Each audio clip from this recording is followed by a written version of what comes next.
নাম হবে বিষ্ণু যশা। আপনি বলবেন নবীর নাম, নবীর বাবার নাম তো বিষ্ণু যশা নয়, নবীর বাবার নাম বিষ্ণু যশা নয় বলে আব্দুল্লাহ। এই দেখেন আমাদের বাপজি বলেছেন নবীর বাবার নাম হলো আব্দুল্লাহ। আপনারা কি বলেন? আপনারা কি বলেন? আব্দুল্লাহ। তাহলে আমি অন্য কি করে বলি? আমিও বলি তার বাবার নাম হলো আব্দুল্লাহ, আর সংস্কৃত ভাষায় বলছে বিষ্ণু যশা। এখন বিষ্ণু যশা এটা হলো সংস্কৃত ভাষা। বিষ্ণু মানে হলো ভগবান, আর যশা মানে হলো কৃতদাস। বলে বিষ্ণু যশা মানে ভগবানের কৃতদাস, তার বাবার নাম হবে বিষ্ণু যশা, বাবার নাম হবে ভগবানের কৃতদাস। আর আব্দুল্লাহ, আব্দুল মানে হলো কৃতদাস, আর আর আল্লাহ মানে হলো স্রষ্টা মওলা। আমরা আল্লাহকে আল্লাহ বলি, তারা আল্লাহকে ভগবান বলে থাকে। এই পৃথিবীর জমিনে আমার নবীর বাবার নাম হলো আব্দুল্লাহ, আর সংস্কৃত ভাষায় হলো বিষ্ণু যশা। বিষ্ণু যশা মানে আল্লাহর কৃতদাস, আর আব্দুল্লাহ মানে হলো আল্লাহর কৃতদাস। পৃথিবীর জমিনের মানব পার্থক্য এটা, ডিসটেন্স এটা। ভগবান বলি আর আমরা আল্লাহ বলি। আমরা আল্লাহকে আল্লাহ ছাড়া অন্য কোনো ভাষায় ডাকি না। আমরা আল্লাহকে ভগবান বলি না, আমরা আল্লাহকে প্রভু বলি না, আমরা আল্লাহকে ঈশ্বর বলি না। আমরা ইংল্যান্ডে বাস করলে গড বলি না, আমরা আমেরিকায় বাস করলেও গড বলি না। আমরা আল্লাহ, আল্লাহকে আল্লাহ বলে থাকি, আল্লাহকে খোদা বলে থাকি, আল্লাহকে মালিক বলি, আল্লাহকে রহমান বলি, রাহিম বলে ডাকি। আল্লাহ নাম দিয়ে আল্লাহকে ডাকি। কোন জায়গায় আল্লাহকে ভগবান বলি না, কোন জায়গায় ঈশ্বর বলি না। আপনি বলতে পারেন লিমাজা ইয়া মনিরুল ইসলাম, মনিরুল ইসলাম কেন কেন আপনি কেন আল্লাহকে ভগবান বলবেন না, আল্লাহকে ঈশ্বর বলবেন না, গড বলবেন না? বলে এই জন্য বলি না, ভগবান যদি আপনি বলেন তাহলে তার স্ত্রীলিঙ্গ ভগবতী হয়ে যায়। আপনি যদি ঈশ্বর বলেন তার স্ত্রীলিঙ্গ ঈশ্বরী হয়ে যায়। আপনি যদি পৃথিবীর জমিনে আল্লাহকে যদি প্রভু বলেন তার স্ত্রীলিঙ্গ প্রভু হয়ে যায়। আর আমার আল্লাহ এমন একটা শব্দ যার আপনার স্ত্রীলিঙ্গ হয় না, যার পুরুষ লিঙ্গ হয় না। আল্লাহ এমন একটা শব্দ যার দ্বিবচন হয় না। আল্লাহ এমন একটা শব্দ যার বহুবচন হয় না। আপনি যদি আমেরিকার মুসলমান হয়ে গড বলেন তবে আপনার ভুল হবে। কেন? বলে গড এমন একটা শব্দ যার লাস্টে যদি এস লাগিয়ে দেন বা যদি এস যুক্ত করে দেন তাহলে সিঙ্গুলার থেকে প্লুরাল হয়ে যাবে, এক বচন থেকে বহুবচন হয়ে যাবে। আর আল্লাহ এমন একটা শব্দ যার দ্বিবচন বহুবচন নয়। আল্লাহ বলছেন আল্লাহু আহাদ, আমি আল্লাহ হলো এক। আল্লাহুস সামাদ, আল্লাহ হলো পবিত্র। লাম ইয়ালিদ ওয়া লাম ইউলাদ, আল্লাহ তাআলার কোনো সন্তান সন্ততি নেই, আল্লাহ কারো সন্তান সন্ততি নন। এই পৃথিবীর জমিনের মানব আর আপনি যদি গড বলে ডাকি তাহলে গডের শেষে যদি এস লাগান বা ইএস যুক্ত করেন তাহলে সিঙ্গুলার থেকে প্লুরাল হয়ে যাবে, বহুবচন হয়ে যাবে, গডস হয়ে যাবে। আর গডস মানে অনেকগুলো খোদা হয়ে যায়, অনেকগুলো আল্লাহ হয়ে যায়। আর আমরা এই কথায় বিশ্বাসিত নয়, কারণ আল্লাহ বলেছে আল্লাহু আহাদ, আল্লাহ হলো এক। এই জন্য there is no god but Allah. যদি আল্লাহকে ডাকতে হয় আমরা আল্লাহ বলেই ডাকি। একটু চিল্লিয়ে বলা যাবে সুবহানাল্লাহ। গভীর রাত্রিতে এই রাত্রি একটার পরে আপনাদের জাজবা দেখতে চাই, আমার নবীজির আশিক যদি আপনারা হন বলা যাবে ইয়া রাসূলুল্লাহ। আরো জোরে বলতে হবে ইয়া রাসূলুল্লাহ। এ মুসলমানেরা, আমার নবীজি কার নাম? আমার আল্লাহ তাআলা রব্বে কায়নাত রব্বুল আলামিনের বান্দা মনুষ্য মনু বললেন তার বাবার নাম হবে বিষ্ণু যশা। অর্থাৎ যাকে আরবিতে ট্রান্সলেট করলে হয় আব্দুল্লাহ, বাংলায় ট্রান্সলেট করলে হয় আল্লাহ পাকের কৃতদাস। তিনি বলছেন তার বাবার নাম হবে বিষ্ণু যশা, আল্লাহর কৃতদাস। এই বাবার নামটা হবে এই। তিনি বললেন তার মায়ের নাম হবে সুমতি। সুমতি সংস্কৃত ভাষা, আরবিতে ট্রান্সলেট করলে হয় আমেনা, আর বাংলায় ট্রান্সলেট করলে হয় জামিলাই। হলো স্বচ্ছ সুন্দর কমল। যে আল্লাহ তাআলা তিনার মায়ের হৃদয়টাকে স্বচ্ছ সুন্দর বানিয়েছিলেন, কমল হৃদয় ওয়ালি বানিয়েছিলেন। এই মা আমিনা রাদিয়াল্লাহু তাআলা আনহার গর্ভ হতে আমার আল্লাহ তাআলা পৃথিবীর জমিনে তিনাকে পাঠিয়েছিলেন। বলে কোন দেশে পাঠিয়েছিল? শুক্কুল বিষ্ণু যশাসে তিনাকে শুক্কুল শহরে পাঠানো হয়েছিল, অর্থাৎ শান্তিপূর্ণ শহরে পাঠানো হয়েছে। আমার আল্লাহ তাআলা সারা দুনিয়ার বুকে সর্বশ্রেষ্ঠ জায়গা আমার আল্লাহ মক্কাতুল মুকাররমাকে বানিয়েছে। কেন বানিয়েছে মুসলমান আপনি কি জানেন? এই জন্য আল্লাহ তাআলা মক্কাকে শ্রেষ্ঠ বানিয়েছেন, যে মক্কাতুল মুকাররমাতে আমার আল্লাহ তাআলা আমারও আপনার প্রিয়তম নবীকে পাঠিয়েছিলেন, আমারও আপনার প্রিয়তম রাসূলকে পাঠিয়েছিলেন। আমার আল্লাহ তাআলা এই নবীর খাতিরে আল্লাহ তাআলা মিডিলে সারা পৃথিবীর সর্বশ্রেষ্ঠ ঘর একটা মক্কাতে বানিয়েছেন, যার নাম হলো কাবা বাইতুল্লাহ, যাকে আমরা বলে থাকি হারাম শরীফ। এই কাবা মসজিদকে আমরা কি বলি? হারাম শরীফ। হারাম মানে কি? হারাম মানে, হারাম মানে অবৈধ, অবৈধ। তাহলে আমরা কাবা শরীফকে হারাম বলি কেন? আমরা তো হারাম মানে জানি অবৈধ। সুদ হলো হারাম, ঘুষ হলো হারাম, মিথ্যা কথা বলো হলো হারাম, অপর নারীর দিকে তাকানো, বারবার তাকানো হলো হারাম, অপর নারীর শরীরে টাচ করা হলো হারাম, এগুলো হলো হারাম, অবৈধ। তাহলে আল্লাহর ঘর মসজিদকে হারাম বলি কেন? তাহলে কি ঘরটা অবৈধ ঘর নাকি? জোরে বলেন নাউজুবিল্লাহ, বলেন নাউজুবিল্লাহ। আল্লাহর ঘরকে হারাম বলি কেন? এটাও আপনাদের জানতে মন চাই নাকি? চাই? কার কার চাই একটু হাত উঠিয়ে বলুন তো ইয়া রাসূলুল্লাহ। এ মুসলমানেরা, আপনাদের সবগুলো বলবো, আমার আল্লাহ তাআলা রব্বে কায়নাত রব্বুল আলামিন এই হারাম শরীফটা মসজিদে আপনার কাবা, এই মসজিদটা পৃথিবীর জমিনে আল্লাহ তাআলা যেখানে পাঠালেন, আপনি পৃথিবীর শুরু থেকে শেষ পর্যন্ত সারা দুনিয়ার চতুর্কর্ণার থেকে যদি আপনি মাপেন, এই কাবা শরীফটা আপনার মিডিল স্থান হবে। আমার আল্লাহ তাআলা যখন প্রথম নবীজির নূর বানালেন, আমার আল্লাহ তাআলা রব্বে কায়নাত বলছেন ফাকাবাজা কাবজাতাম মিন নূরি, আমার আল্লাহ তাআলা নিজের কুদরতি নূরি, আমার আল্লাহ এরকম করে হাত মারলেন, মারার পরে আল্লাহ তাআলা নিজের কুদরতি হাত এইভাবে ধরে তিনি বললেন কুনি হাবিবি, আমার বন্ধু তুমি তৈরি হয়ে যাও। সঙ্গে সঙ্গে আল্লাহ তাআলা রব্বে কায়নাতের কুদরতি নূর থেকে আমার নবী মুস্তাফার নূরটা তৈরি হয়ে গেল।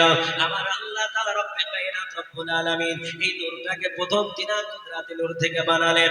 আমার নবীকে জিজ্ঞেস করা হয়েছিল, হযরতে জাবির রাদিয়াল্লাহু তাআলা জিজ্ঞেস করলেন, ইয়া রাসূলুল্লাহ, ইয়া হাবিবাল্লাহ, নবী গো, সর্বপ্রথম আল্লাহ তাআলা কি কোন জিনিস বানিয়েছেন? আমার নবী বললেন আউয়ালু মা খালাকাল্লাহি নূরি, আমার আল্লাহ তাআলা সর্বপ্রথম আমার নূরকে বানিয়েছে। জোরে বলে সুবহানাল্লাহ। আমার নবী বললেন কুল্লু খালাইকিন মিন নূরি, আমার আল্লাহ তাআলা রব্বে কায়নাতের হাবিব বললেন আর আমার নূর থেকে আল্লাহ তাআলা জগতের সব জিনিস বানিয়েছে। আমার আল্লাহ সর্বপ্রথম নবীর নূরকে, নবীর নূরকে বানানোর পরে আল্লাহ চার ভাগে বিভক্ত করলেন। একটা ভাগ দ্বারা আমার আল্লাহ তাআলা লৌহে কালাম বানালেন, সিদরাতুল মুনতাহা বানালেন, আলামে আরওয়াহ বানালেন, এমন করে আরশে মুআল্লা বানালেন। একটা ভাগ দ্বারা আমার আল্লাহ তাআলা সমস্ত নবীগণের আত্মা বানালেন, নবীগণের জান রূহ মুবারক বানালেন। আর একটা ভাগ দ্বারা আমার আল্লাহ তাআলা রব্বে কায়নাত রব্বুল আলামিন জান্নাত বানালেন, জান্নাতের সৌন্দর্য তৈরি করলেন। আমার আল্লাহ তাআলা চতুর্থ ভাগকে আবার চার ভাগে ভাগ করলেন। এই চার ভাগ দ্বারা এক ভাগ দ্বারা পানি বানালেন। আমার আল্লাহ তাআলা পানি যখন সৃষ্টি করলেন, আল্লাহ বললেন পানি রে তুমি গতি বাড়িয়ে দে।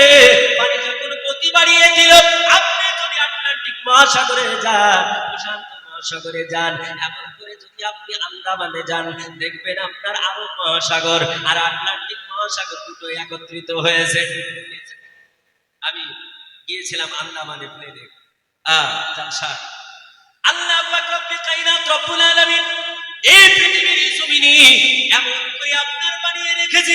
আমার আল্লাহ তাআলা রব্বে কায়নাত রব্বুল আলামিন বলল পানির তোর ঢেউ বাড়িয়ে দে, তোর স্পিড বাড়িয়ে দে। পানি যখন স্পিড বাড়িয়ে দিল, পানির মধ্যে ফানা তৈরি হলো। এই ফানা যখন তৈরি হলো, প্রথম ফানাটা ওইখানে জমাট বাঁধলো, যেটা এখন কাবা শরীফ রয়েছে। ওখানে আল্লাহ তাআলা ফানা থেকে মাটি বানালেন। এই মাটি থেকে আল্লাহ তাআলা যতটা চাইলেন ততটা বিস্তার করলেন।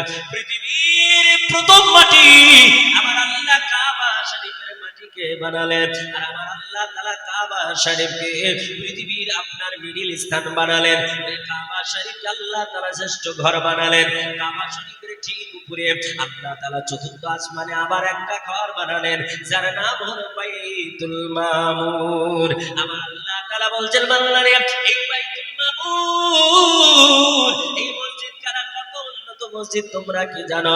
আমার নবী জগৎবাসীকে জানালেন, ওগো পৃথিবীর জমিনের মানব শোনো, এই বাইতুল মামুর মসজিদ খানার খাসিয়াত কি, এই বাইতুল মামুর মসজিদের গুনাহগানটা কি শোনো। আমার আল্লাহ তাআলা রব্বুল কায়নাতের বান্দারা, আপনাদের এলাকার মসজিদে আজকে একবার নামাজ পড়লেন, আবার কালকে নামাজ পড়তে গেলে বাধা আছে নাকি? বাধা আছে? ডেলি দিন নামাজ পড়লে কোনো বাধা আছে নাকি? নাই। দুনিয়ার কোন মসজিদ এমন আছে যেই মসজিদে আপনি একবারে বেশি দুইবার ঢুকতে পাবেন না? এইরকম দুনিয়াতে কোন মসজিদ আছে নাকি? আছে? পৃথিবীতে কোনো মসজিদ নাই যে একবার ঢুকলে দ্বিতীয়বার ঢুকতে পাবেন না। তবে পৃথিবীর জমিনে মসজিদ সব এক, মসজিদ আল্লাহর ঘর হলো, সবগুলো আল্লাহর ঘর হলো, তার মর্যাদা কিন্তু সবগুলো এক নয়। সব ঘর আল্লাহ, যত মসজিদ সব আল্লাহর ঘর, তাহলে সবগুলোর মর্যাদাও এক হওয়া দরকার ছিল কিনা? হ্যাঁ, সবগুলো আল্লাহর ঘর মসজিদ, তবু সব ঘরের মর্যাদা এক আল্লাহ তাআলা দেন নাই। কারণ আপনার গ্রামের মসজিদে, আপনাদের এই মসজিদে যদি আপনি এক রাকাত নামাজ পড়েন, তাহলে বলুন 2 রাকাতের নেকি পাওয়া যাবে নাকি? পাওয়া যাবে? জামাতে পড়লে 27 নেকি পাওয়া যাবে, ওটা আলাদা কথা।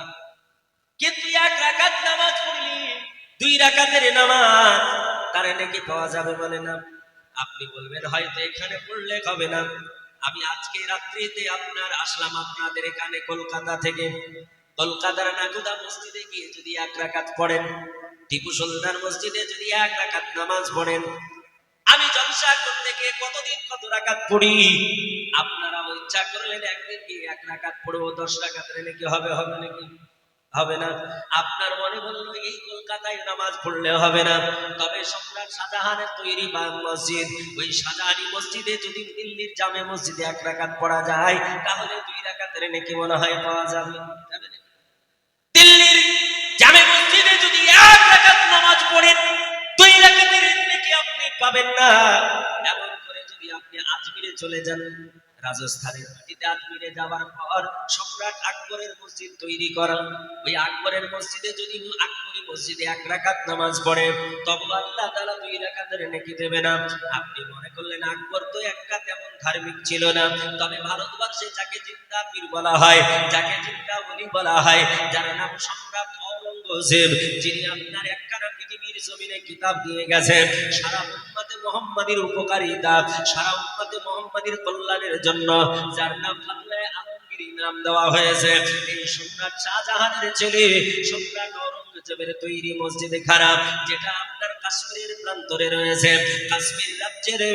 কাশ্মীর রাজ্যে আপনার 3টা পাহাড়ের মিডিলে একটা মসজিদ রাখা আছে, যেই মসজিদটার এত মূল্য রয়েছে, যেই মসজিদটা এখন বিজেপি সরকার হওয়ার পরও সর্বদাই 800 খানা প্রস্তার মোতায়েন থাকে।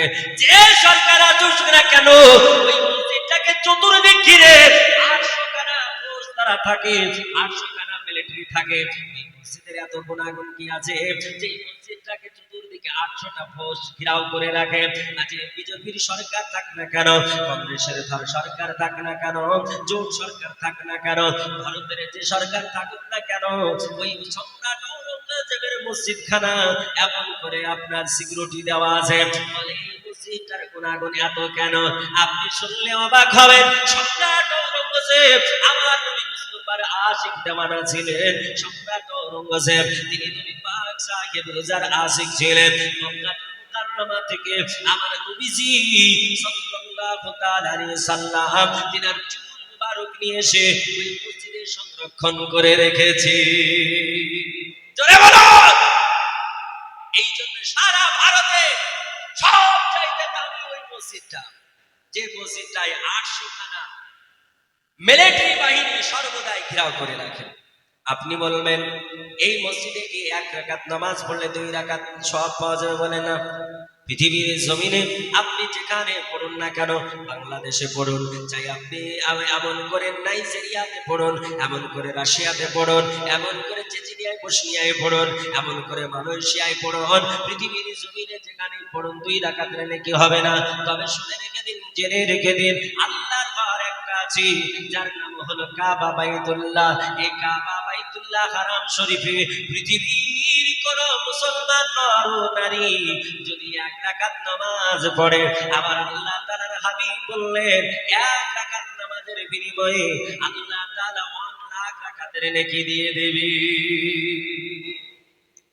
এক রাকাত নামাজ পড়লে আল্লাহ 1,00,000 1,00,000 নেকি দেবেন, বলি সুবহানাল্লাহ। এক রাকাত পড়লে 1,00,000 রাকাতের নেকি আল্লাহ তাআলা আপনার ও আমার নামায়ে আমালে দেবে, জোরে বলি সুবহানাল্লাহ। আমার আল্লাহ তাআলা রব্বে কায়নাত রব্বুল আলামিন ওই কাবা শরীফ সংলগ্ন মা আমিনার গোড়া ঘর, মা আমিনা রাদিয়াল্লাহু তাআলা আনহার ঘরে আমার আল্লাহ তাআলা আমার ও আপনার প্রিয়তম নবীকে পাঠালেন। আমার নবীজি দুনিয়ার বুকে আসলেন, ও পৃথিবীর জমিনের মানব আমার নবী বিশ্ব মানবের কল্যাণের জন্য এসেছিলেন, পৃথিবীর মানবের কল্যাণের জন্য এসেছেন। আমার নবী আসলেন, পৃথিবীর জমিন থেকে আপনার নোংরামি দূর হলো। আমার নবী দুনিয়ার বুকে আসলেন, পৃথিবীর জমিন থেকে দ্বন্দ্ব দূর হলো। নবীজি পৃথিবীর জমিনে আসলেন, আল্লাহ তাআলার হাবিব আসার কারণে মা বোনদের সম্মান আল্লাহ তাআলা বাড়িয়ে দিলেন। এ পৃথিবীর জমিনের মানুষ, আমার নবীকে আল্লাহ তাআলা কত মর্যাদা দিয়ে পাঠিয়েছেন। আমার আল্লাহ বলছে, দুনিয়ার বুকের মানুষ শোনো, আমার নবীর মতো সম্মান আমি আল্লাহ কাউকে দেই না। পৃথিবীতে যত নবী পাঠিয়েছে, কত নবী পাঠিয়েছেন? 1,00,000, মতান্তরে 2,23,999 জন নবী আমাদের নবীর পূর্বে আল্লাহ পাঠিয়েছে। আর আমার নবীকে অ্যাডজাস্ট করলে হয় 1,00,000, মতান্তরে 2,24,000।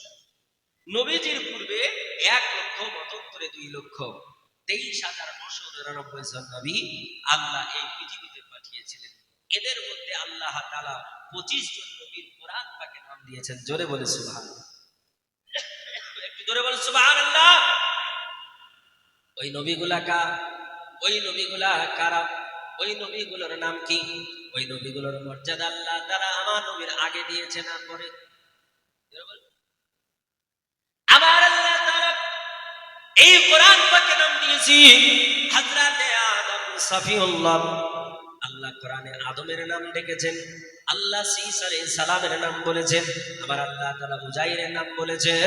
এই পৃথিবীর বুকে আল্লাহ তাআলা লূত আলাইহিস সালামের কথা বলেছেন, আল্লাহ তাআলা জাকারিয়া আলাইহিস সালামের কথা বলেছেন, আল্লাহ তাআলা হযরতে ইলিয়াস আলাইহিস সালামের কথা বলেছেন, হযরতে আইয়ুব আলাইহিস সালামের কথা বলেছেন, আল্লাহ তাআলা হযরতে ইব্রাহিম খলিলুল্লাহর কথা বলেছেন, আল্লাহ ইসহাক আলাইহিস সালামের কথা বলেছেন, আল্লাহ ইসমাঈল জাবিউল্লাহর কথা বলেছেন, আল্লাহ হযরতে আইয়ুব আলাইহিস সালামের কথা বলেছেন, আল্লাহ তাআলা হুদ আলাইহিস সালামের কথা বলেছেন, হযরতে ইয়াহইয়া আলাইহিস সালামের কথা বলেছেন, আল্লাহ তাআলা মুসা কালিমুল্লাহর কথা বলেছেন, হযরতে দাউদ আলাইহিস সালামের কথা বলেছেন, আল্লাহ হযরতে সুলাইমান আলাইহিস সালাতু তাসলিমের কথা বলেছেন, হযরতে দিনায়াদ আলাইহিস সালামের কথা বলেছেন, আল্লাহ তাআলা হযরতে ঈসা রুহুল্লাহর কথা বলেছেন, আল্লাহ তাআলা হযরতে সালেহ আলাইহিস সালামের কথা বলেছেন, আল্লাহ তাআলা হযরতে মুহাম্মাদুর রাসূলুল্লাহর কথা বলেছেন।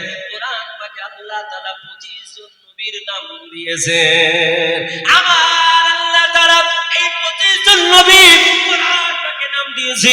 আমার আল্লাহ 25 জন নবীকে যখন কোন কাজের জন্য ডাক দিয়েছেন, আল্লাহ তাআলা তাদের নবী তিনার নবীদের যখন ডাক দিয়েছেন, আল্লাহ বলেছেন ইয়া আদম, আল্লাহ বলেছেন ইয়া মূসা, আল্লাহ বলেছেন ইয়া ঈসা, আল্লাহ বলেছেন ইয়া হুদ, আল্লাহ বলেছেন ইয়া সালেহ, আল্লাহ বলেছেন ইয়া উযাইর।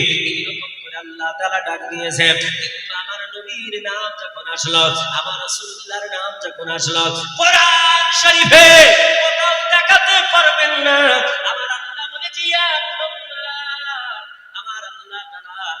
মুহাম্মদ বলে ডাকেন। আল্লাহর যখন প্রয়োজন হয়েছে, আল্লাহ বলেছে ইয়া মুজাম্মিল, আল্লাহ ডাক দিয়েছেন ইয়া মুদ্দাসির, আল্লাহ বলেছেন ইয়া মুদ্দাসির। আল্লাহ যখন প্রয়োজন হয়েছে বলেছে ইয়াসিন, আল্লাহ বলেছেন ইয়া হাবিব, আল্লাহ বলেছেন ইয়া কারীম। এমন করে আল্লাহ তাআলা আমার নবী পাককে এইভাবে সম্বোধন করেছেন। এই নবী মুস্তাফা, এই মুর্তজার সম্মান আমার আল্লাহ জগতে দিয়েছি। এই কথা শুধু কোরআনে থাকবে কেন? এই নবীর কথা টিপিটক উঠে দেখুন, এই নবীর কথা জান্দা বাস্তা উঠিয়ে দেখুন, এই নবীর কথা গীতা উঠিয়ে দেখুন, এই নবীর কথা মহাভারত উঠিয়ে দেখুন। এই নবীর কথা আমার আল্লাহ তাআলা বলেছেন আমার আল্লাহ তাআলা রব্বে কায়নাতের কথা পৃথিবীর বড় বড় মনীষীরা তারা তিনাদের ধর্মগ্রন্থে বলে রেখেছেন, এমন করে বেদের মধ্যে বলে রেখেছেন, আল্লাহ রাসূল মুহাম্মদ ছিলেন না তারা মেধার সম্মানিত, মুহাম্মদ বিখ্যাত শিষ্য শাখা সম্মানিত। ও পৃথিবীর জমিনের মানব সরল আল্লাহ রাসূলের কথা এমন করে বেদের মধ্যে বলা হলো। আল্লাহ তাআলা কোরআন পাকে বলেছেন, ওয়ারাফা'না লাকা যিকরাক। আল্লাহ বলছেন, হাবিব আমি আল্লাহ তাআলা আপনার সম্মান এত ঊর্ধ্বে করেছি, আপনার সম্মানের সম্মান হবে না। নবীর সম্মানের উপরে কারো সম্মান হবে নাকি? আল্লাহ বলছেন, ওয়ারাফা'না লাকা যিকরাক। আল্লাহ বলছেন, হাবিব আপনার সম্মান সর্বোচ্চ করেছি। ওই কথা আমার আল্লাহ তাআলা কোরআন পাকে বললেন, নবী গো আর আপনাকে শেষ প্রফেট করে পাঠিয়েছি। আল্লাহ কোরআন পাকে বললেন, খাতামান নবীন। আল্লাহ বলছেন, নবী গো আপনাকে শেষ রাসূল করে পাঠিয়েছি। ওই কথাটা সংস্কৃত ভাষায় বেদের মধ্যে বলা হলো, আল্লাহ রাসূল মুহাম্মদ রকম বর্ষ ছিলেন না তার মেলাস হাজার জানে সম্মানিত, মুহাম্মদ খ্যাত শিষ্য শাখা সম্মানিত। পৃথিবীর জমিনের মানুষ শোনো, আল্লাহ মুহাম্মদ সাল্লাল্লাহু আলাইহি সাল্লামকে পৃথিবীর জমিনে তিনি শেষ নবী করে পাঠিয়েছেন, শেষ প্রফেট করে পাঠিয়েছেন। আল্লাহ তাআলা খ্যাত শিষ্য শাখা সম্মানিত, আল্লাহ তাআলা তিনাকে শেষ করেছেন, আল্লাহ তিনাকে লাশ বানিয়েছেন, আল্লাহ তিনাকে ইতি করেছেন। আর আল্লাহ তাআলা তার শিষ্যে আল্লাহ সর্বোচ্চ করেছেন, তার সম্মান সর্বোচ্চ করেছে। তিনার সম্মানের উপরে কারো সম্মান হবে না। জোরে বলি একবার সুবহানাল্লাহ। সেই নবীর কালেমা আমরা পড়লে আমরাও সারা পৃথিবীর বুকে সর্ব সম্মানিত হব।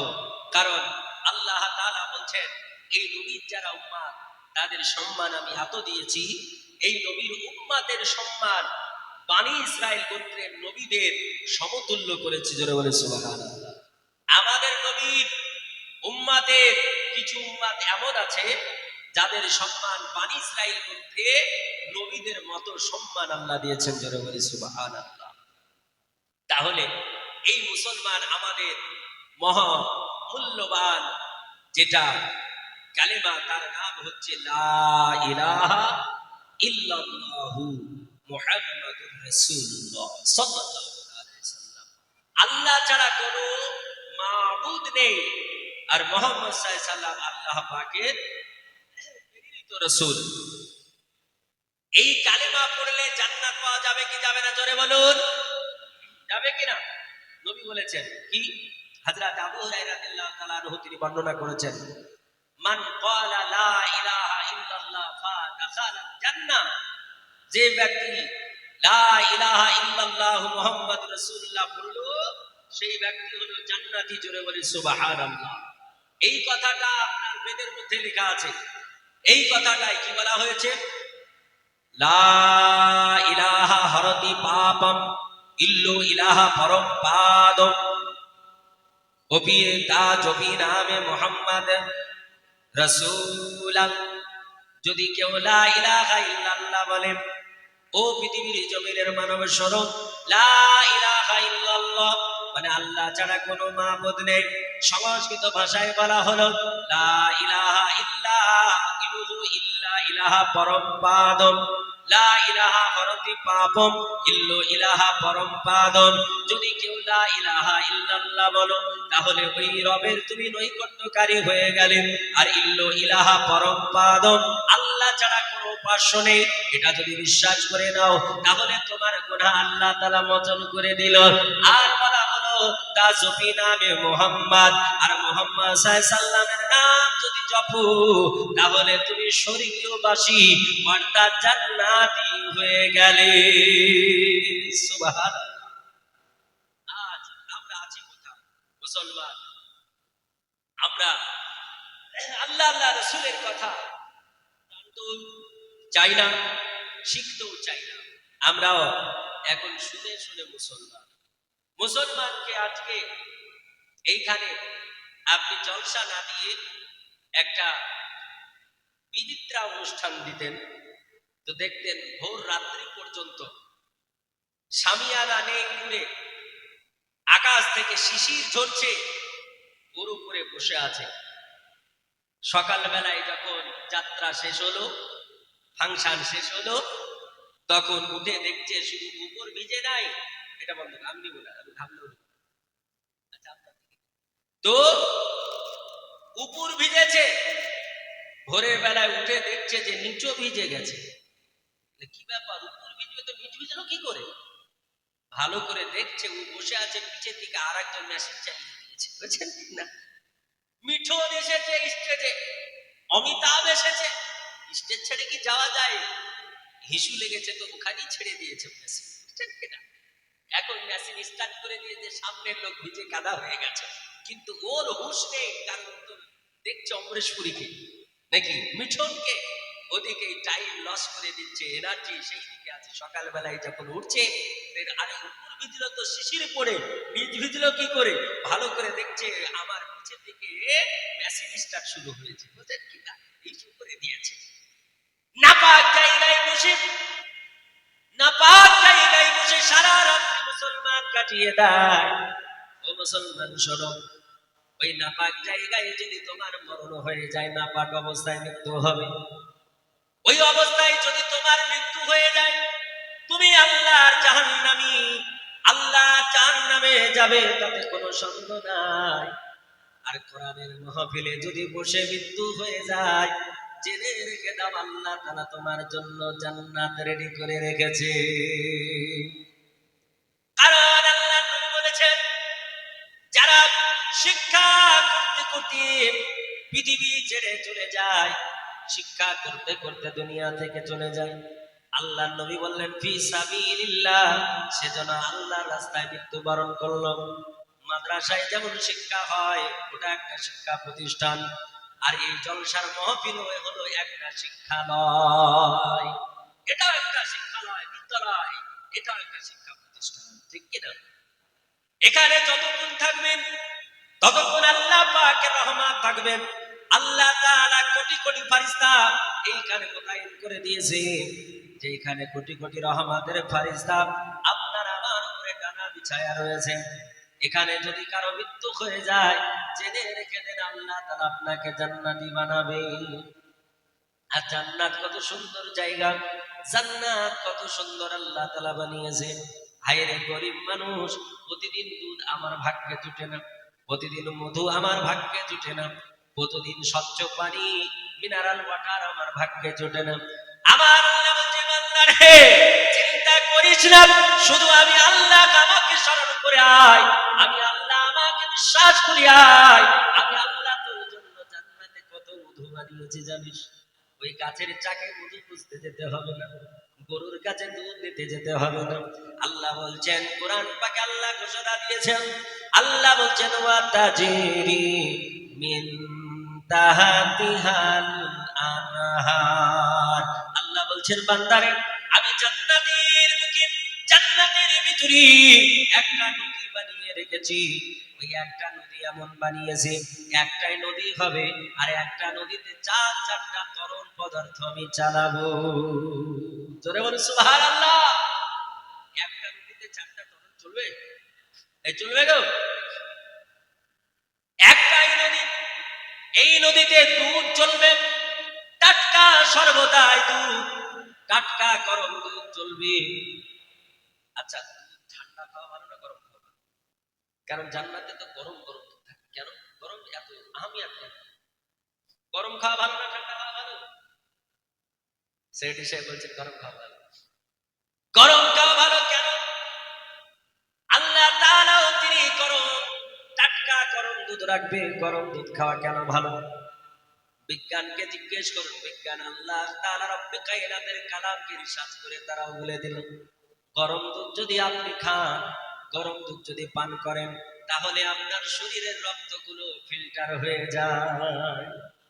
প্রতিদিন যদি গরম দুধ আপনি দৈনিক পান করেন, গরম দুধ প্রতিদিন যদি আপনি পান করেন, আল্লাহ তাআলা আপনার কিলেজটা সুন্দর বানিয়ে দেবে। ফেসকাটি সুন্দর করে দেবে। প্রতিদিন যদি আপনি গরম দুধ পান করে আমার আল্লাহ তাআলা আপনার রক্ত বৃদ্ধি করবেন। ও মুসলমানেরা, কোলেস্টেরল কম হয়ে যাবে। আমার আল্লাহ তাআলা রব্বে কায়নাত রব্বুল আলামিন বলছেন, এই জন্য আমি জান্নাতে গরম দুধ বহন করেছি। জান্নাতে আমার আল্লাহ তাআলা নবী বললেন ওইখানে মধু আবার চলতেছে। মধু যদি আপনি পান করেন, আল্লাহর নবী, বিশ্ব নবী, সারা জগৎ গুরু মহাগুরু মহাবৈজ্ঞানিক নবী বললেন, কোন মানুষ যদি প্রতিদিন দৈনিক মধু হাতের তালুতে নিয়ে চেটে চেটে পান করেন, আল্লাহ তাআলা আপনার আমার শরীরের ৯৯টা অসুখ ভালো করে দেবে। জোরে বলো।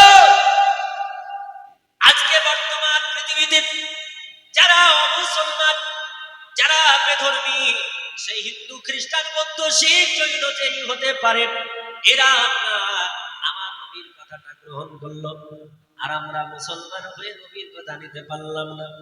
যান ডাক্তারের কাছে, যান ডাক্তার বলবে প্রতিদিন তুমি মধু পান করবে। মধু এমন একটা জিনিস, মধু যদি আপনি প্রতিদিন দৈনিক পান করে থাকেন, আমার আল্লাহ তাআলা আপনার ৯৯টা অসুখ ভালো করে দেবে। আল্লাহ নবী বললেন মধু যখন পান করবেন, পানি যেমন আমরা পান করি ওই রকম করে পানি পান করার মতো করবে না। নবী বললেন তোমরা হাতের তালুতে নিয়ে চেটে চেটে পান করবে। বলুন রাসূলুল্লাহ, চেটে চেটে পান করতে কেন বললেন? নবী হলেন মহাবৈজ্ঞানিক। আমি একখানা বই লিখেছি, আমার অনেক বই লেখা আছে, তার মধ্যে সলাতে মোহাম্মদ ফাইজানের তাহসিল এখানে আছে। আরেকটা বই বিরাট চলমদিনের, কে সে মহাবৈজ্ঞানিক, বইটার নাম, যেখানে কোরআন ও হাদিস দিয়ে লেখা, বিজ্ঞান কি বলছে আর কোরআন হাদিস কি বলছে এটাকে অ্যাডজাস্টমেন্ট করা আছে। বাজার মহতারা, ওখানে আপনি পাবেন এই কথাটা। মধু কেন আপনি চেটে চেটে খাবেন? মহাবৈজ্ঞানিক নবী, তিনি দুনিয়ার বুকে যখন বিজ্ঞানের কথা ছিল না, আমার আল্লাহর নবী বললেন তোমরা মধু যখন পান করবে চেটে চেটে খাবে। রাসূলুল্লাহ বললেন যখন তোমরা ভাত খাবে, যখন থালাতে ভাত খাবে, থালাতে তরকারি খাবে, তখন তোমরা ওই থালাটাকে ভালো করে চেটে চেটে খাবে। আল্লাহ নবী বললেন চেটে চেটে খাবে। এই জন্য চেটে চেটে খেতে বললেন। আপনি নিজে পরীক্ষা করে আগামীকাল থেকে দেখবেন, আপনি যত চাটবেন তত আপনার জিহ্বায় লালা তৈরি হবে। লালা তৈরি হয় না? আপনি যত চাটবেন তত আপনার জিহ্বায়, এই জিভে আপনার লালা তৈরি হবে। বিজ্ঞান বলে আপনার লালা যত বেশি হবে আপনার হজম শক্তি তত বাড়বে। জোরে বলি সুবহানাল্লাহ। আমার মহাবৈজ্ঞানিক নবী তাই বললেন মধু তোমরা চেটে চেটে খাবে। প্রতিদিন যদি মধু চেটে চেটে খাও, আমার আল্লাহ তাআলা তোমার শরীরের ৯৯খানা অসুখ ভালো করে দেবে। আমার আল্লাহ তাআলা রব্বে কায়নাতের নবী বললেন ওই জান্নাতে আল্লাহ তাআলা মধু চালাবে। যারা মধু পান করতে পারে না, ওখানে গিয়ে তুমি মধু খাবে, টেনশন নাই। ওখানে গিয়ে দুধ পান করবে, কোনো টেনশন নাই। ওখানে স্বচ্ছ মেয়েরা আপনার পৃথিবীর বুকে, দুনিয়ার বুকে যত রকমের পানি আছে সব চাইতে দামি পানি, সব চাইতে উন্নত পানি, তার নাম হলো জমজম। দেখি, এই জমজমের পানি হলো দুনিয়াতে উত্তম পানি। আমরা এই জমজমের পানিকে উত্তম বলি, পৃথিবী জমজমের পানিকে উত্তম বলে নাকি? দুনিয়ার বৈজ্ঞানিকেরা তারা জমজমের পানিকে উত্তম বলেছে নাকি? চলুন যাই একটু আমরা সার্টিফাই করি। আমার আল্লাহ তাআলা রব্বে কায়নাত রব্বুল আলামিনের বান্দারা, সাধারণ যারা জ্ঞানী গুণী মানুষ, তাদের যদি জিজ্ঞেস করেন পৃথিবীর বুকে আকাশের পানিও পানি, আপনার সমুদ্রের পানিটাও সেটা পানি, টিউবওয়েল থেকে ওঠে ওটাও পানি, নদীর পানিও পানি, ঝর্ণার পানিও পানি, এই চারটা কোয়ালিটির পানির মধ্যে উন্নত পানি কোনটা? আকাশের পানিও পানি, ঝর্ণার পানিও পানি, সমুদ্রের পানিও পানি, মাটির নিচ থেকে উঠছে ওটাও একটা পানি। এই আপনার চারটা কোয়ালিটির পানি, এই চারটা কোয়ালিটির পানির মধ্যে আল্লাহ তাআলা রব্বে কায়নাত রব্বুল আলামিন ঝর্ণার পানিতে রহমত রেখেছে। সুবহানাল্লাহ বিহামদিহি। আমার আল্লাহ তাআলা রব্বে কায়নাত রব্বুল আলামিন এই পৃথিবীর জমিনে দুনিয়ার মানুষের ঝর্ণার পানির চাইতে, আকাশের পানির চাইতে কোটি কোটি কোটি কোটি কোটি কোটি, যার হিসাব লাগানো যাবে না, কোটি কোটি কোটি কোটি উন্নত পানি, যার নাম হলো জমজমের পানি। আমেরিকার বৈজ্ঞানিকেরা এক সময় যখন জর্জ বুশ ক্ষমতায় ছিল, ডব্লিউ বুশ যখন ক্ষমতায় ছিল, আপনি জানেন ওই টাইমে আল্লাহ পাক রব্বুল কায়নাতের প্রিয়তম একজন বান্দা, যার নাম শেখ সাইয়্যিদ আব্দুল কাদের জিলানী রাহমাতুল্লাহ আলাইহি, যিনি যেই দেশে শুয়ে আছেন, ওই দেশটার নাম হলো আপনার ইরাক। ইরাকে তখন আপনার যুদ্ধ হয়েছিল, দীর্ঘ 11 বছর ধরে যুদ্ধ চলেছিল। ওই সময় যুদ্ধের সময় আমেরিকার প্রেসিডেন্ট ডব্লিউ বুশ তিনার সৈন্য আরবে মোতায়েন করেছিল, আরবের ঘাঁটিতে রেখেছিল। এখনো আরবে আপনার আমেরিকার বেস আছে কিনা? আমেরিকার এখনো মিলিটারি বেস রয়েছে। ওইখানে আপনার যখন ঘাঁটি করা হলো, ডব্লিউ বুশ বলল, সরকার, সৌদি সরকার, আমার এই যে এতগুলো সেনা থাকবে, এদের জন্য জল কোথায় পাবে? কারণ আরব দেশে তো তেমন জল পাওয়া যায় না, পানির অনেক আপনার ক্রাইসিস আছে। বলে পানি আমি আমেরিকা থেকে প্রতিদিন জাহাজে করে কত পাঠাবো, পানির ব্যবস্থা কোথায়? সৌদি সরকার বলল, ও আমেরিকার প্রেসিডেন্ট শোনো, আমাদের দেশে সর্বোন্নত পানি আছে, যার নাম জমজম।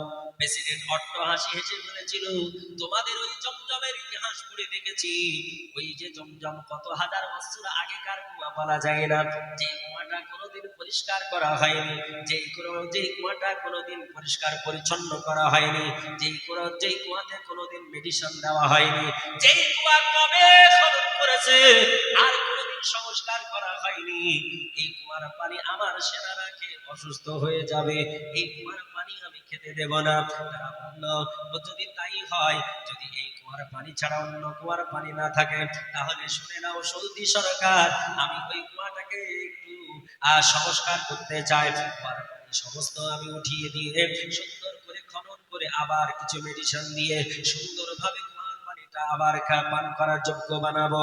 কুয়াটা সংস্কার করতে চাই।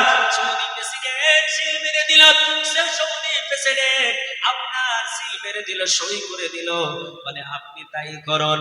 আমেরিকার প্রেসিডেন্ট তিনি আপনার মেশিন লাগিয়ে দিল, এমন করে আপনার 4খানা মেশিন তখন লাগানো হয়েছিল, ঘন্টায় আপনার কয়েক আপনার হেক্টোলিটার পানি উঠানো হবে, এইরকম আপনার মেশিন লাগানো হলো। 4খানা মেশিন আপনার লাগানো, মনে করলো তারা 2 দিনে পানি উঠিয়ে কমপ্লিট করে দেবে, কারণ একটা কুয়াতে কত হাজার লিটার না পানি থাকবে। দেখা গেল না, 4 দিন 5 দিন 6 দিন 7 দিন 1 মাস চলে গেল, 3 মাস ধরে পানি উঠায়া 1 পয়েন্ট পানি কমাতে পারলো না।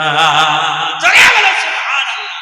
সৌদি আমেরিকার প্রেসিডেন্ট বলল, আমেরিকার বৈজ্ঞানিক যারা এসেছিল তারা রিপোর্ট করলো, আমাদের প্রেসিডেন্ট আরবের ছোট্ট একটা কুয়া, এই কুয়াতে এত বড় বড় মেশিন লাগায়া 3 মাস ধরে পানি সার্চ করার পরে পানি উঠানোর পর 1 পয়েন্ট পানি কমে না, পানি কমানো যাবে না। পানি কমানো যাবে না, তাহলে আর যাচ্ছে তোমাকে পানি উঠাতে হবে না, পানিটা ল্যাবে গিয়ে পরীক্ষা করতে শুরু করো। ওই পানিটা আপনার আমেরিকার ল্যাবে পরীক্ষা হলো, ওই পানিটা জার্মানের ল্যাবে পরীক্ষা হলো, ওই যে পানিটা ফ্রান্সের আপনার ল্যাবে পরীক্ষা হলো, এইরকম করে 4টে বড় বড় ল্যাবে পরীক্ষা হলো।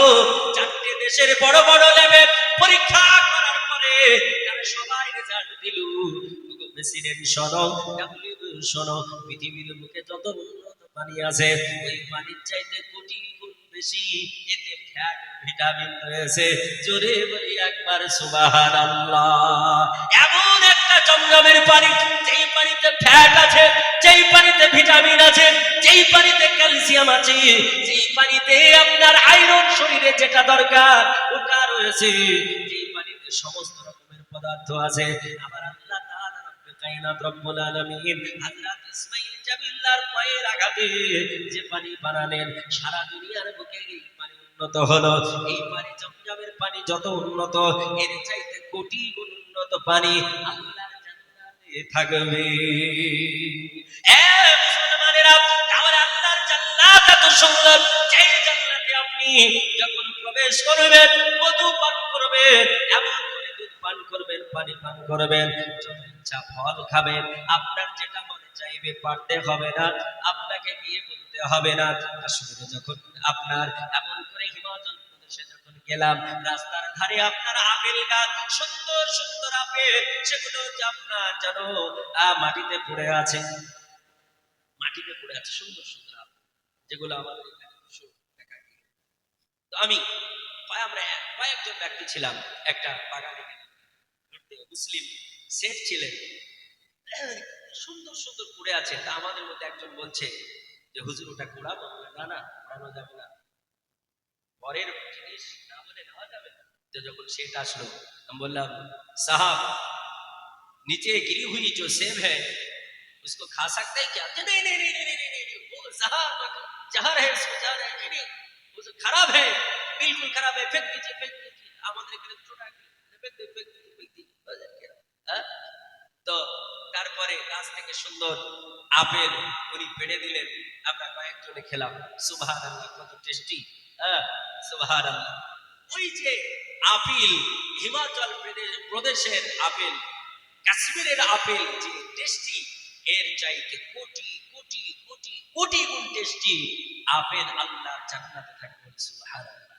এই আপেল গাছ থেকে পেড়ে খেতে হলো, ওখানে পারতে হবে না, শুধু বলতে হবে যে আল্লাহ, মনে মনে মুখেও দাও আমি আপেলটা খেতে চাই, অটোমেটিক আপেল আপনার মুখে চলে আসবে। বুঝলেন কেন? অটোমেটিক মুখে চলে আসবে, আপনি খেয়ে টয়লেটের দরকার হবে না, টয়লেট যেতে হবে না। পৃথিবীর জমিনে আপনি যত দামি খাবার খান না কেন, টয়লেটের প্রয়োজন আছে কিনা? যেতে হবে না টয়লেটে? টয়লেটে যেতে হবে, কিন্তু আল্লাহর জান্নাতে পেট পুরে পুরে খাবার খাবে, কোনদিন আল্লাহর জান্নাতে পায়খানা পেশাব হবে না। আমাকে একজন বলেছিল, হুজুর আপনাদের এইসব গাঁজাখড়ি কথা বলেন কেন? যে খাবে অথচ পায়খানা হবে না, পেশাব হবে না, তাই হয়? এত বড় গাঁজাখড়ি কথা? আমি বললাম আমার আল্লাহ বলেছে, আমার নবী বলেছে, জান্নাতে পেট পুরে পুরে খাবার খাবে, অথচ পায়খানা পেশাব কোনোটাই হবে না। বলল তোমার আল্লাহ তোমার রাসূলের কথা তুমি মানো, আমরাও মুসলমান, তোমার আল্লাহ আল্লাহ রাসূলের কথা মানি না। তাই তো, ওরা তো মানবে না। তাহলে আমি এখন কি করব? আমাকে তো বোঝাতে হবে, যুক্তি দিতে হবে, লজিক দেন। আমার একখানা কিতাব আছে, যুক্তির বিচারে ইসলাম, যেটার প্রত্যেকটা কথা আমি ইসলামের কথা উঠিয়েছি, সেখানে লজিক দিয়ে প্রমাণ করেছি, যুক্তি দিয়ে প্রমাণ করেছি যেটা ঠিক। বুঝছেন কিনা? আমি তখন বললাম, ভাই আপনি বলেন খাবার খেলে পায়খানায় যেতে হবে, পান করলে পেশাবে যেতে হবে, খাবার খেলে পান করলে পানাহার করলে আপনাকে টয়লেটে যেতে হবে, অথচ আপনার আল্লাহ বলছেন জান্নাতে খাবে এবং পান করবে, পায়খানা লাগবে না, পেশাবও হবে না। কিভাবে এটা সম্ভব? আমি বলি, ওগো আমার বন্ধু, কান খুলে শুনে রেখে দাও, আমার আল্লাহর জান্নাতের কথা পরে ভাববে। আমার আল্লাহ এমনই একজন রহমানুর রহিম, আল্লাহ তাআলা জান্নাতে পেট পুরে পুরে খাবার খেলে পায়খানা পেশাব থেকে পাক রাখবে, ওটা পৃথিবীর বুকে আল্লাহ তার প্রমাণ দিয়েছে। জোরে বলো। আশ্চর্য হয়ে আমার দিকে তাকাচ্ছে, পৃথিবীতে প্রমাণ আছে? বলে হ্যাঁ, এই পৃথিবীর জমিনে আল্লাহ পাক রব্বুল কায়নাত প্রমাণ দিয়েছেন, আল্লাহ তিনার বান্দাকে দিন পেট পুরে পুরে খাবার খামান, অথচ পায়খানাও হয় না, পেশাব করে না। একটা আস্তে বলুন সুবহানাল্লাহ। ওই লোকটা আরো আমার দিকে চেয়ে তাকিয়েছে, বলে এটা কেমনে সম্ভব? আমি বললাম, শোনো রে ভাই, তোমার বিজ্ঞানকে জিজ্ঞেস করো, তোমার সায়েন্টিফিককে জিজ্ঞেস করো, তোমার বড় বড় ডাক্তারদের জিজ্ঞেস করো, আমার আল্লাহ তাআলা পৃথিবীর জমিনে আল্লাহ তাআলা দুটো শ্রেণীকে বানিয়েছেন। আল্লাহ কোরআন পাকে বলেছেন, ওয়া খালাকনাকুম আজওয়াজা। আল্লাহ বললেন, ও দুনিয়ার বুকে বান্দারা শোনো, আমি আল্লাহ তাআলা তোমাদের জোড়া জোড়া বানিয়েছি। আল্লাহ বলছেন একটা নর তো একটা নারী বানিয়েছি। আল্লাহ বলছেন আমি তোমাদের জোড়া জোড়া বানিয়েছি। ওয়া খালাকনাকুম আজওয়াজা, আমি তোমাদের স্বামী স্ত্রী করে বানিয়েছি। এই স্বামী স্ত্রী যখন আপনার এক জায়গায় হলো, আল্লাহ তাআলার কুদরতে মাতৃগর্ভে যখন আপনার বাচ্চা ধারণ হলো, এই বাচ্চাটা যখন আপনার মাতৃগর্ভে এক ফোঁটা বীর্য গেল, এই বীর্যটা 40 দিনের মধ্যে আর বীর্য বীর্য থাকলো না, ওটা রক্তে পরিণত হলো। আমি বললাম, ভাই তোমার ডাক্তারকে জিজ্ঞেস করো কথা ঠিক না ঠিক। 40 দিন পর রক্ত হয় কি হয় না? বলে হ্যাঁ হয়। জ্ঞানী মানুষের সঙ্গে কথা বলে আরাম, বলে রক্তে পরিণত হলো।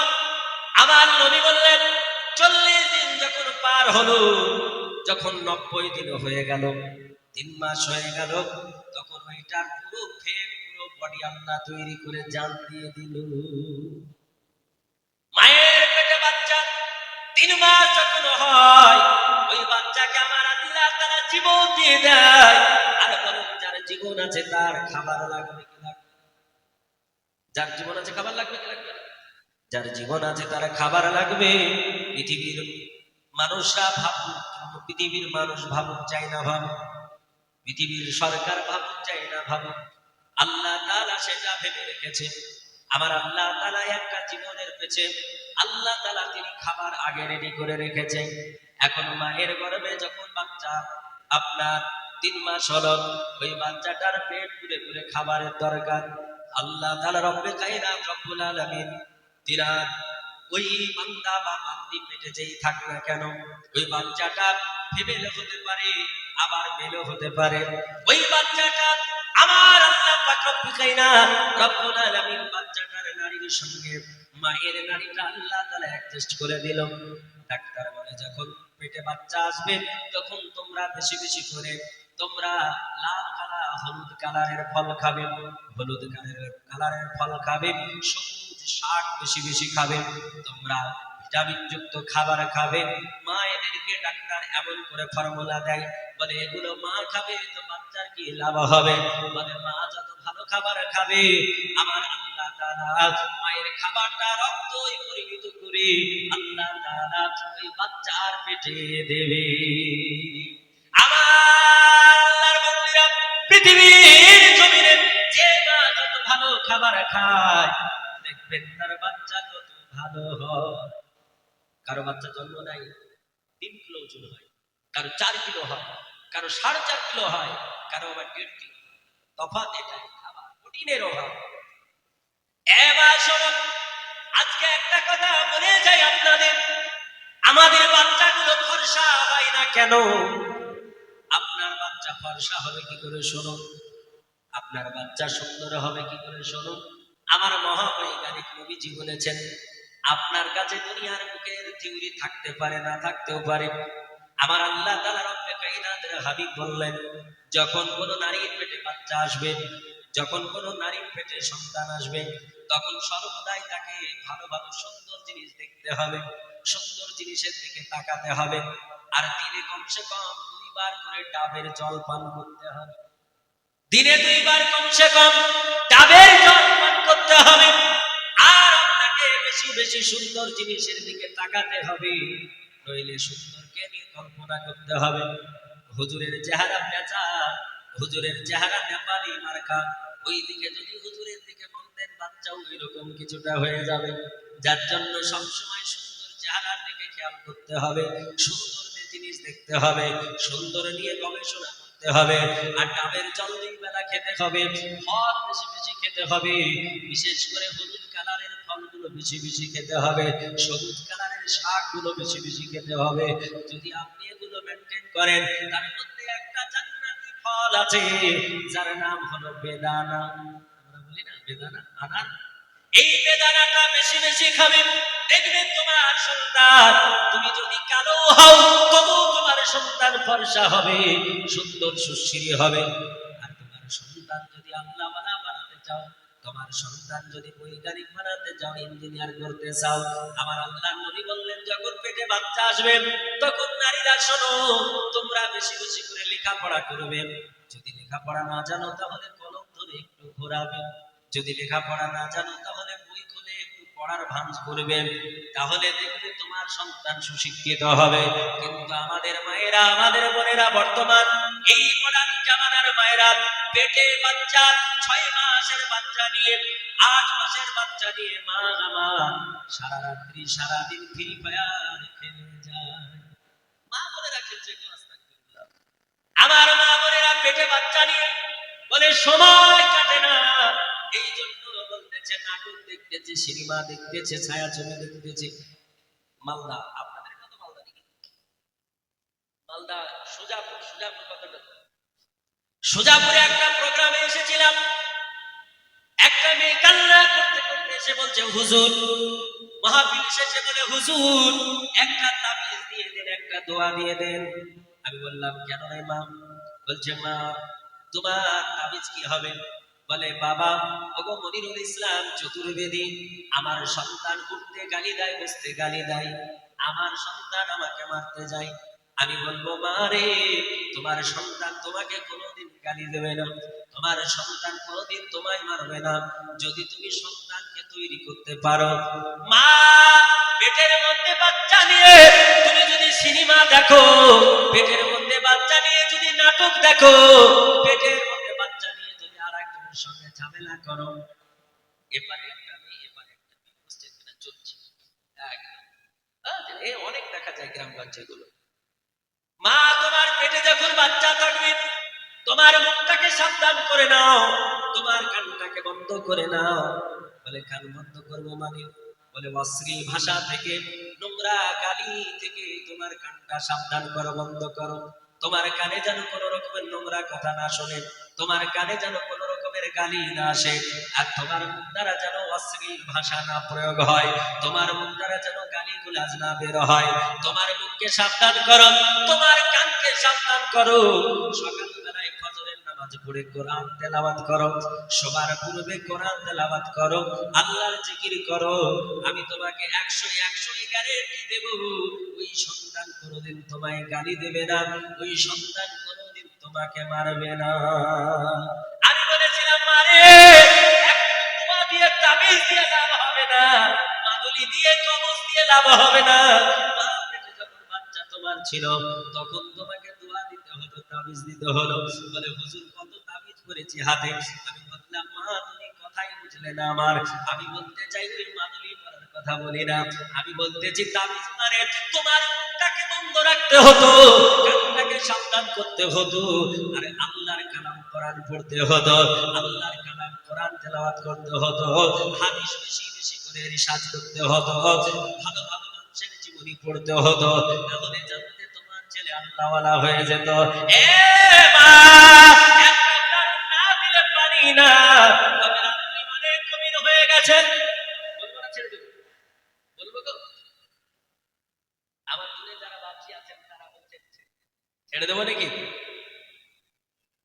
বলবো? সুবহানাল্লাহ। আমার বাপজি বয়স কত?